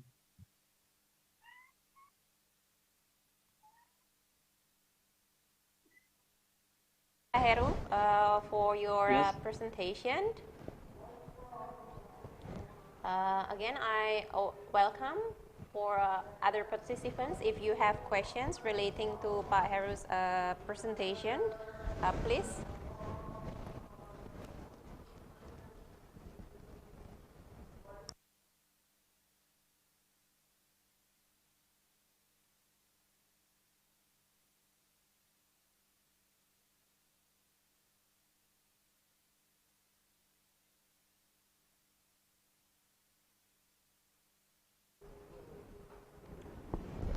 If we don't have any questions, I'd like to move on to our next presenter. Actually, we go back to Mr. Thank you, ma'am. Thank you. We go back to Mr. Khalid Al-Jizani. If you are ready with your presentation now, you can please proceed. Thank you. Yes, I'm ready. Thank you very much. I'm ready. I'm ready to presentation.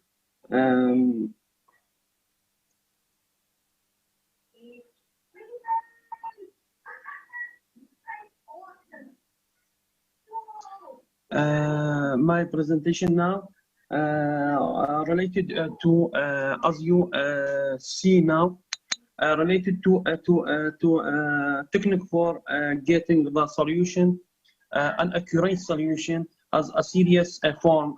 This technique is namely is called really differential transform method.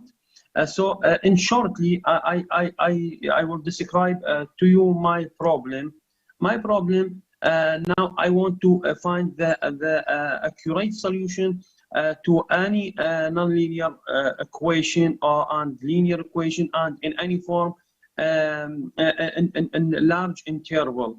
For example, from 1 to 5, from 1 to 10, from 1, etc. So the differential transform really can find the serious solution in limited range. So I have a new technique in order to get in order to get the accurate solution by using a multi-step technique, combination with the differential transform method. So this is the main idea for my work. in this abstract, I talk in this abstract about the differential transform and the ability to find the solution in limited interval. So I introduce the a multi-step combination with differential transform method to get more accurate solution. And in this introduction, I introduce some authors, Yusuf Nassi, some authors who is work before previously, and some authors get some results. So in my work, I improve these results by introduce the multi-step technique. So in number 2, in section 2, can see a brief of differential transform method, standard method. You can see this is standard method for differential transform method, as you see in these equations.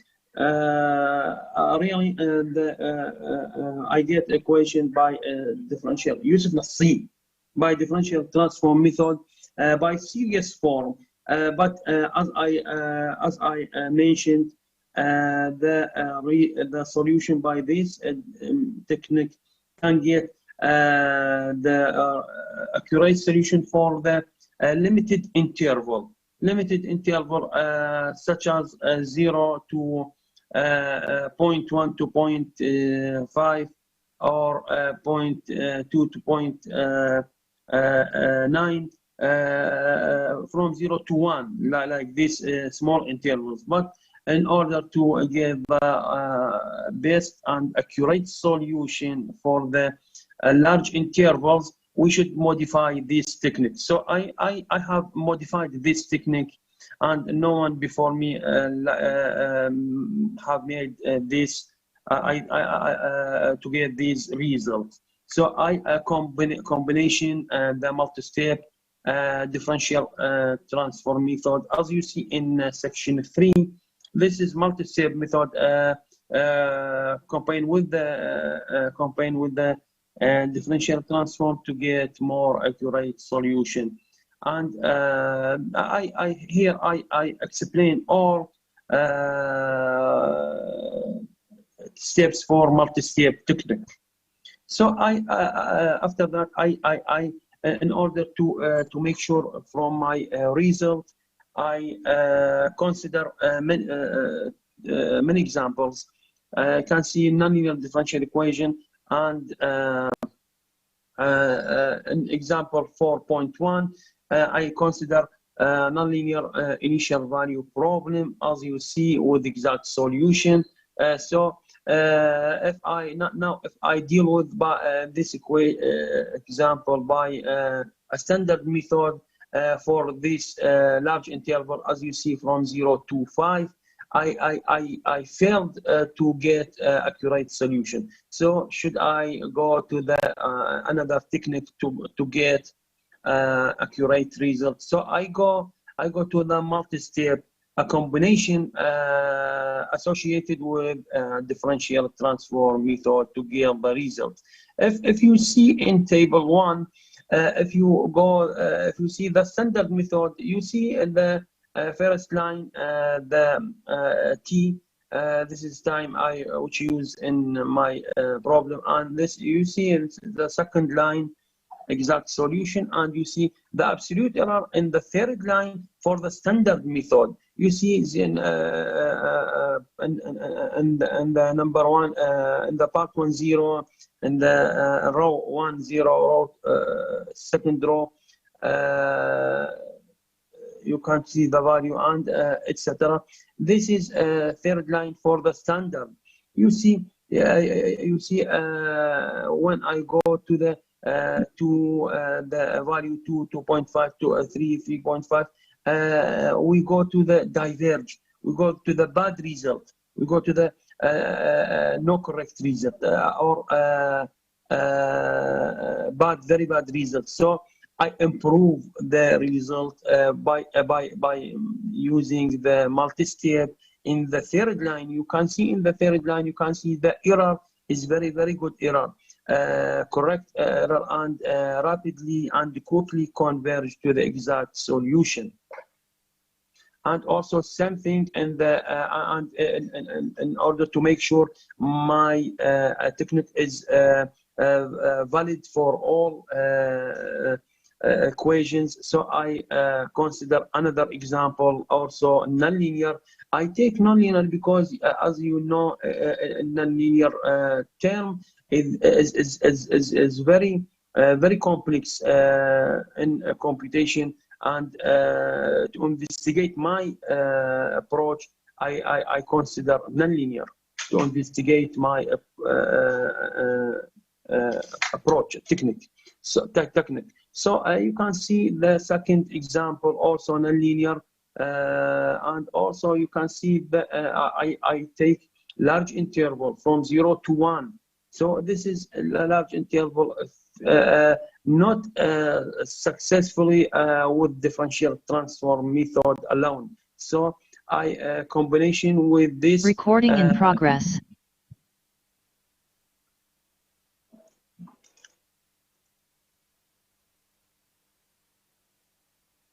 So I go to my I go to my for my problem to multi-step differential transform method in order to get more accurate solution. And you can see in this table, you can see it's this table also compared with the standard method. The standard method is in the third line. You can see the third line. I got in the third line bad result, which cannot allow recording me to, stopped. Which cannot, which no good result for our problem. So in order to improving our results, so I go to multi-step method, a combination associated with a differential transform method, as you see in the third line, in order to get a good result. And really in the fourth line, can see the result very, very best result and an accurate result. This is result converge to exact solution quickly. So in my conclusion, I use the multi-step differential transform method, multi-step technique associated with the differential transform method, in order to get more accurate solution, as we see previously in the second and the first and second example. And I finish my work, and thank you for your attention. And if you have any question, I'm ready. Thank you again. Al-Jizani, for your second presentation today. I open the floor again for questions. If you have any questions relating to the presentation, please.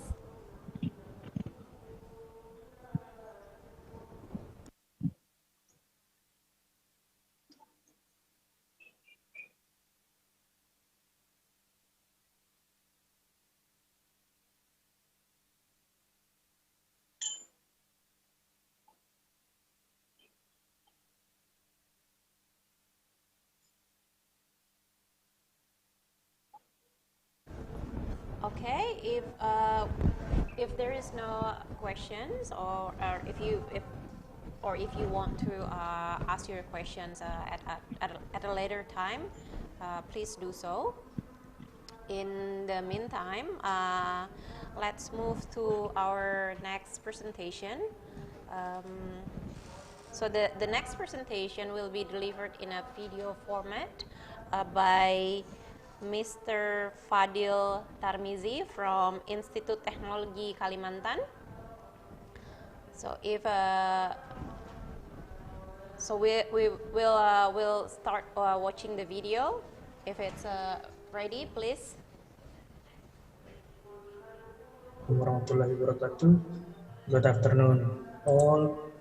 This afternoon I will present the result of my research with the title Ketosan Effect in Ketosan Hydroxyapatite Magnesium Nanocrystalline Composite for Bone Graft Candidate. My name is Fadil Muhammad Tarmizi, along with my from Chemical Engineering Department, Institute Teknologi Kalimantan. The purpose of this research was to study the effect of ketosan in bone graft composite candidate from a combination of hydroxyapatite or HAP, magnesium or Mg, and ketosan. This research was focused on its physical properties to compare with a possible human bone part. There are several techniques to treat bone disease such fracture, infection, and tumors. Autograft and allograft were kind of techniques that involve graft from human bone part. Several studies show that the use of synthesis graft using alloplast, which using a synthetic material, will become more reliable. The main properties needed to develop for the synthetic graft are biocompatibility to suppress human immunological response from foreign object, and osteoconductive to heal the defect bone by promoting guideline to bone tissue development. Hydroxyapatite was popular because its similarity to human heart tissue morphology and composition. It has a great potential to become a synthetic graft. However, HAP alone is very brittle, so it needs to be combined with other material. Magnesium and ketosan was added into HAP due to one of the most abundant cation beside calcium. The presence of magnesium is needed to facilitate the growth of osteoblasts and osteoclasts that can inhibit bone loss or as we know, osteoporosis. And ketosan also has been widely used in the medical application as biopolymer, which usually combined with bone replacement material. Ketosan has osteoconductive, biocompatible, biodegradable, and antimicrobial properties, which can improve wound healing and promotes osseointegration of a bone implant.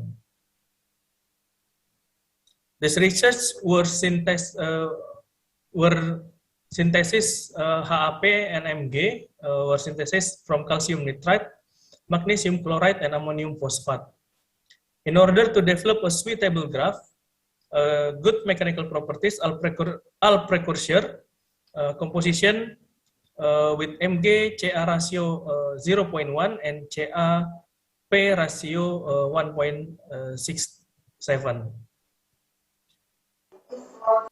Calcium nitrate and magnesium chloride were mixed and ammonium phosphate were added dropwise to the solution in order to control the reaction.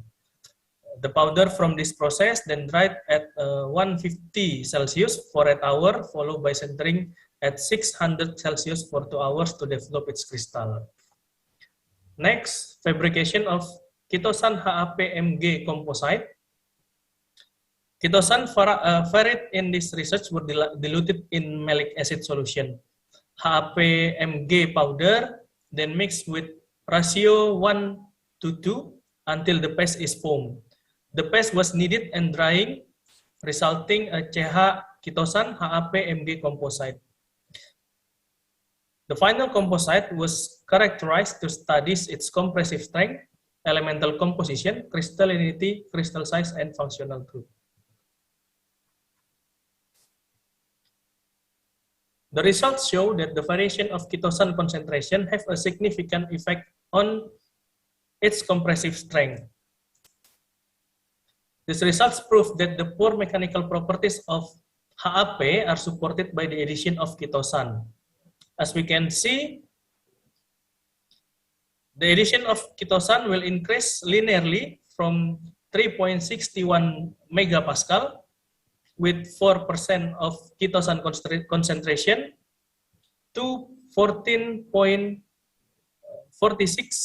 megapascal with 11% ketosan composition. This range of compressive strength is similar to human trabecular bone in several sites, show that the possibilities of bone graft application. The elemental composition show that the inclusion of magnesium into ratio resulting Mg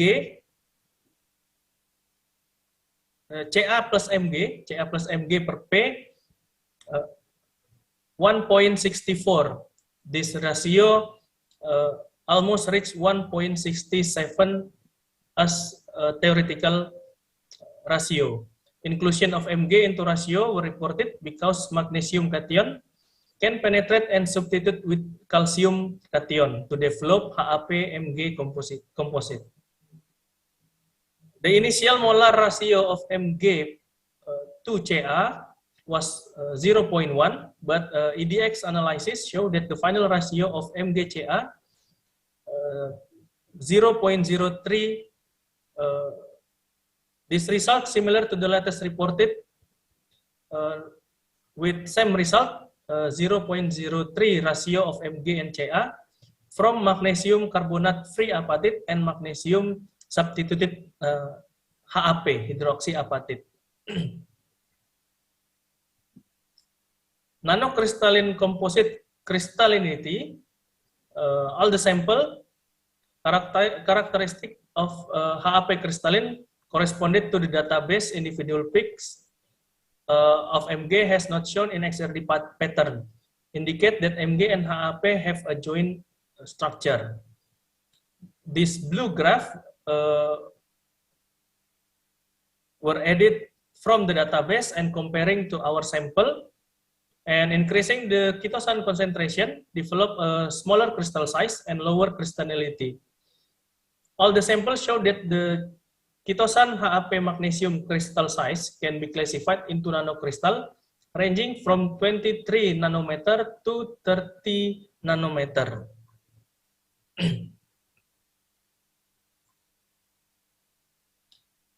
The increase of ketosan concentration will reduce its crystallinity. Lower crystallinity mean that the sample have much amorph phase comparing to the apatite crystal phase. This amorph phase is needed in order to develop an elastic plastic material. So the graph that we synthesis were not very stiff. Amorph phase has more elastic properties compared to crystallinity phase, which have more rigid properties and resulting this stiff characteristic. Our final characterization is about two functional group that the analysis show the presence of 4 functional group from this range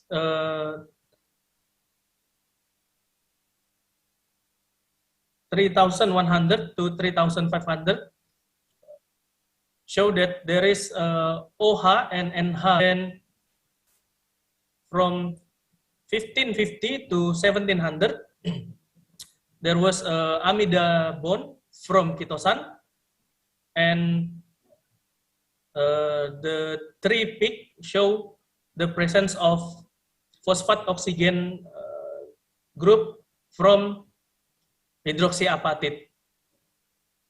The addition of ketosan